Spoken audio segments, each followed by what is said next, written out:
So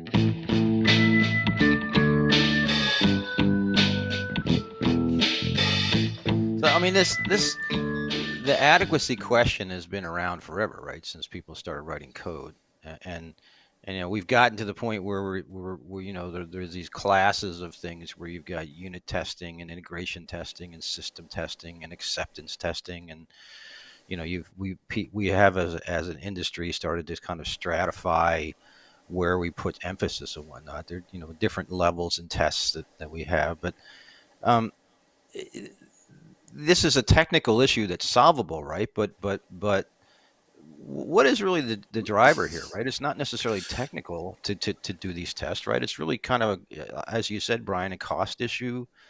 It's really maybe even a business question, right?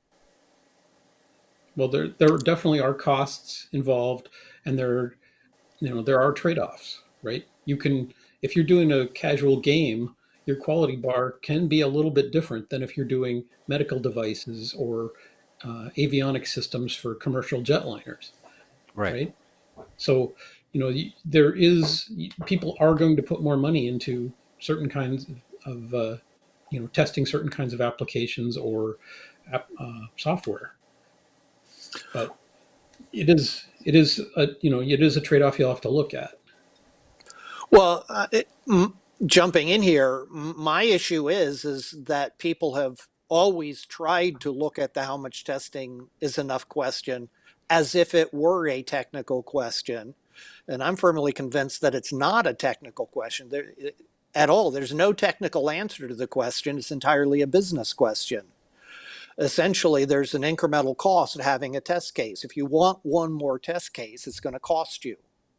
But then there's the other side of this, is that the test case has a value. How likely is it to reveal a defect? And what is if we didn't find and fix that defect now, how much damage would it do later? And so there's, if you will, an expected value of the failure. And the value of the test is avoiding the expected value of the failure.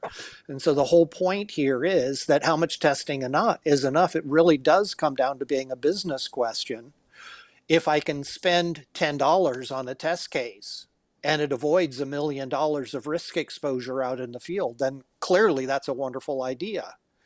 But on the other hand, if I'm spending $500 just to have the test and it's avoiding $100 worth of risk exposure out in the field, it's like that's a really silly idea.